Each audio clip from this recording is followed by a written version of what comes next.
you believe the stories, mankind's pride gave rise to the Darkspawn. Countless in number and toxic to all life, Darkspawn search endlessly for an archdemon. When they find one, Darkspawn armies surge up from their corrupt barrows beneath the ground, and a blight begins. Grey Wardens are the only warriors capable of destroying an archdemon, and history always honors the one who sacrifices all to kill the beast. In the fifth blight, the Warden was the hero of Ferelden, a mage living in the Circle Tower at Lake Calenhad. Drawn into an escape plot by another mage, the hero became snared in the Circle's dangerous politics. Duncan, a Grey Warden, helped the mage escape to a new life as a warden. The allied Ferelden and Grey Warden forces met in Ostagar, where King Kaelin's armies and a host of wardens gathered, ready to destroy the Darkspawn. But valor turned to despair as Loghain betrayed his king. Kaelin's forces were slaughtered, and the South was lost. The hero, now a full-fledged Grey Warden, survived with the aid of Flemeth, the mysterious witch of the wilds. Joined by Flemeth's daughter, Morrigan, and a Grey Warden named Alistair, the hero set out to build an army strong enough to abolish the Blight. With the traitorous Loghain now seated on Ferelden's throne, the Warden sought help from the influential Arl Eamon of Redcliffe. However, they arrived in Redcliffe to find the town under siege. As each night, undead rose in waves and assailed the battered village. With the hero's help, the people of Redcliffe stood fast against the undead horde. The Wardens reached Arl Eamon's castle only to find the Arl lying at the edge of death, and his court fallen into madness. To save his father's life, Eamon's young son, Connor, had made a deal with a demon, and quickly fallen victim to its possession. The hero intervened, freeing Connor from possession, and breaking the demon's hold over Redcliffe. But deals with demons are never straightforward. The demon agreed only to save Eamon's life, not restore him to health.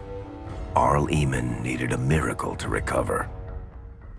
The hero located an urn containing the sacred ashes of Andraste, which were said to cure any ailment. The urn was protected by ancient traps, tests of will, and a dragon-worshipping cult that wanted to twist the urn's power to its own ends. The urn remained pure, but mysteriously disappeared after the Wardens departed. Only the temple dedicated to it still stands. With a pinch of the ashes, the hero restored the Arl to health. Informed of Loghain's treachery, Eamon swore his political and military support. The circles of Magi are bound by oath to aid the Grey Wardens in times of blight. However, Lake Calenhad's tower could offer little help. One of its mages, Uldred, had become possessed by a pride demon and was twisting other circle mages into abominations. The hero fought to the top of the tower and defeated Uldred, saving the remaining mages. Grateful for their lives, the mages joined the Warden's army. The allies gained at the Circle were not the only soldiers to join the Warden's forces, however. Dalish elves don't usually make alliances, but even deep hatred can be set aside in the face of oblivion. An ancient curse was destroying Ferelden's largest Dalish clans, turning the elves into werewolves. Zathrian, the clan's keeper, claimed that the cure required the heart of the great wolf, Witherfang. Years before, Zathrain himself had afflicted a group of humans with the curse that now ravaged his clan. As long as he lived, the curse endured. The hero freed the werewolves from the long-standing curse, and the Dalish joined the Warden's forces. Blights may happen hundreds of years apart, but the dwarves who live below the surface of Thedas fight Darkspawn every day. No one is better schooled in battling Darkspawn than the warriors of Orzammar, except perhaps their allies of old, the Grey Wardens. The hero arrived in Orzammar in the wake of King Endrin's death to find political factions fighting for control of the dwarven capital. Only the vote of a venerated paragon could break the deadlock to elect a ruler, and order the dwarves to honor their Grey Warden treaty and join the battle against the new blight. The hero set off to find a paragon named Branka, who had disappeared into the deep roads in search of a legendary artifact, the Anvil of the Void, created by the renowned smith Caradon to forge mighty war golems. The hero helped Caradon destroy the Anvil of the Void, along with the dark secrets that could trap a living soul inside a mechanical construct. The hero emerged from the deep roads with a master-forged crown to bestow the Paragon's favor upon whichever rival candidate would be crowned king. Balin, the youngest son of King Endrin who was suspected of foul play, or Haramont, the aging traditionalist backed by the Dwarven Assembly. Balin followed his father to the throne. He leads with a ruthless but progressive hand, seeking to re-establish ties to the surface kingdoms. With Dwarden's strength now bolstering the Warden's army, the hero had to deal with Loghain so Ferelden could stand unified against the Darkspawn before the Blight swallowed the world. The kingdom of Ferelden stood divided. While some nobles supported Loghain's regency, others condemned his inaction against the Darkspawn. Civil war brewed, and Arl Eamon called a landsmeet in hopes of curtailing the conflict and removing Loghain from the throne. Loghain was found guilty of treason, and the hero carried out his execution in Denerim's palace. As the Warden's united army massed in Redcliffe, the Darkspawn overran Denerim, laying siege to Ferelden's capital city. The hero's army fought valiantly through Denerim and broke the Darkspawn's siege.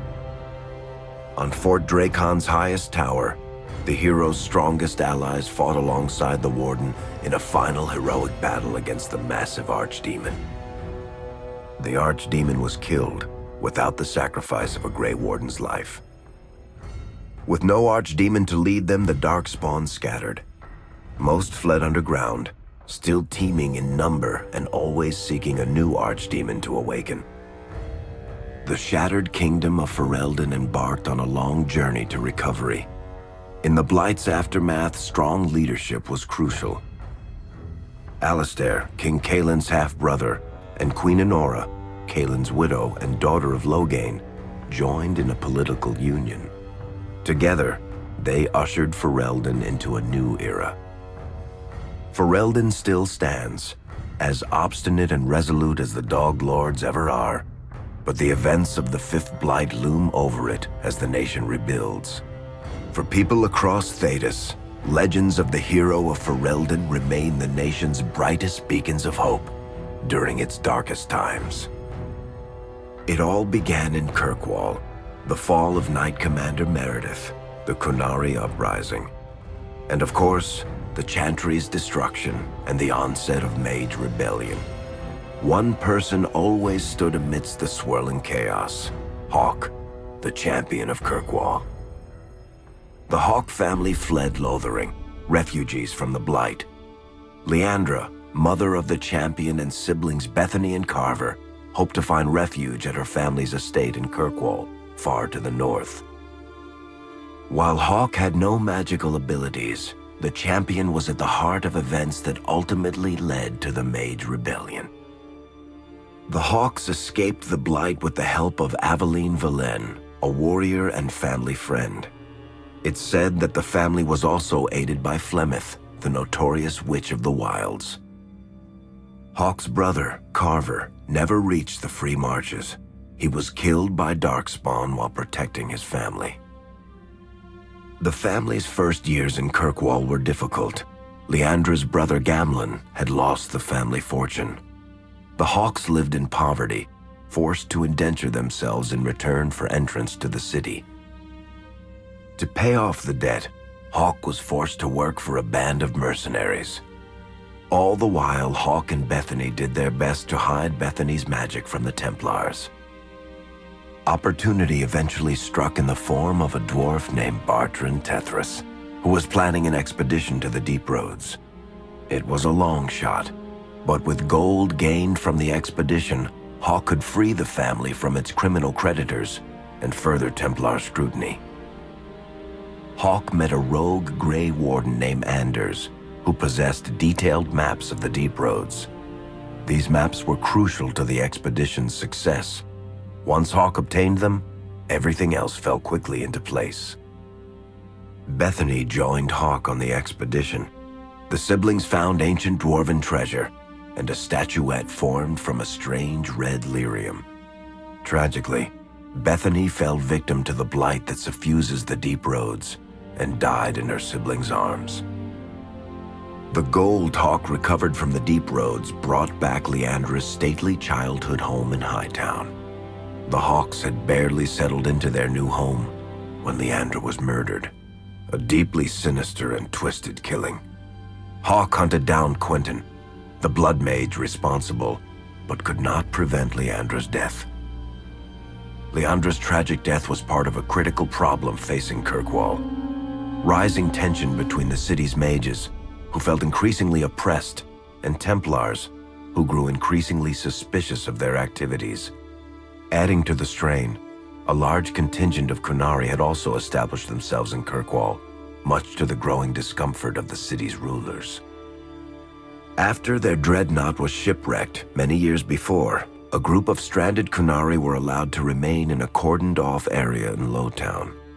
As time passed, the Qunari made no effort to return home and offered no explanation about why they remained. Tensions rose to a breaking point. Revered Mother Patrice, convinced the Qunari were a threat to the Chantry's faith, incited violence between the Qunari and the Kirkwall populace.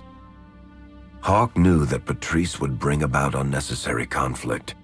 Though the champion tried to stop her, Patrice orchestrated the murder of Seamus Dumar, a Viscount's son and a recent convert to the Qun. When her crime was discovered, a Qunari assassin killed her. After Seamus was murdered, the Arishok of the Qunari group lost patience with the humans of Kirkwall. They would now submit to the Qun or die. The Qunari struck hard and fast. They took the palace in Hightown and beheaded the Viscount to immediately quash any resistance. Aided by Knight Commander Meredith and First Enchanter Orsino, Hawke reached the palace and stood toe-to-toe with the fearsome Qunari leader. Hawke fought the Qunari leader. The fierce battle resulted in the Arishok's death and the liberation of Kirkwall from its brief occupation. The Qunari quickly withdrew from the city entirely. Hawke saved Kirkwall and earned the grudging respect of the city's Templars, mages, and nobility, along with the title that history remembers, the Champion of Kirkwall. Kirkwall's problems were still not over, however. After Viscount Dumar's death, Knight Commander Meredith took power and blocked all attempts to appoint a new Viscount. Under Meredith's command, the Templars tightened their grip on the mages, planning to suppress what Meredith saw as a growing rebellion. Anders, who spent years fighting for justice and freedom for his fellow mages, saw that the time for negotiation was past. He destroyed Kirkwall's chantry, killing hundreds, including Grand Cleric Elthina. This single act began a rebellion that spread from circle to circle, until all circles of Magi had risen up in defiance against chantry rule. Though Anders had done the unforgivable, something stayed the champion's hand. Anders survived the day, although many others did not. Fighting spread swiftly through the city. Some mages rebelled openly, many of them succumbing to possession. Templars turned their swords on mages who rebelled and on those who did not. As First Enchanter Orsino refused to bend to the Templars, Knight Commander Meredith demanded that every mage in Kirkwall be put to the sword. The Templars found an ally in the champion, who fought alongside them to quash the rebellious mages. In the end, the Templars placed Hawke on the Viscount's throne, for a time at least. The battle proved one thing. Knight Commander Meredith had gone mad. Hawke saw the truth of it when Meredith unsheathed her sword, and the red lyrium idol from the deep roads was embedded within it. The blade fueled her hatred and paranoia, as it had for months. After a horrific battle, the red lyrium of the Knight Commander's sword consumed her as she died. Meredith became a statue, her face a frozen mask of horror. Little is known of the champion since that final battle. However, Hawke's story lives on in legend and song. Memories of the indelible changes the champion of Kirkwall brought to the face of Thedas. The Mage Rebellion in Kirkwall was felt throughout Thedas, the news spreading like wildfire. The Templars clamped down in response, but each new restriction only made things worse. Led by Grand Enchanter Fiona, the mages voted for independence. The Circle of Magi would govern itself, without the Chantry and especially without the Templars. The result was cataclysmic. 2 circles were destroyed, those within killed to the last mage, before the rest fled into the wilderness.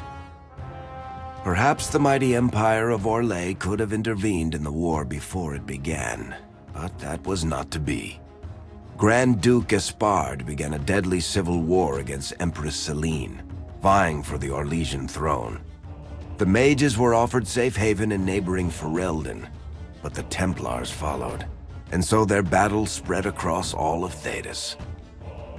As head of the Chantry, Divine Justinia ordered the Templars to stand down. They refused, declaring their own independence. Thus, the war began in earnest. Templars hunting mages, mages fighting Templars. Their clashes wreaked untold destruction, and all sense of order was falling to pieces. Divine Justinia made one final desperate bid to end the war. She approached the leaders of both sides and convinced them to come to a conclave held on neutral ground. With the Chantry to mediate, mages and Templars will talk for the first time since this all began. It is our last, and perhaps our only, chance for peace.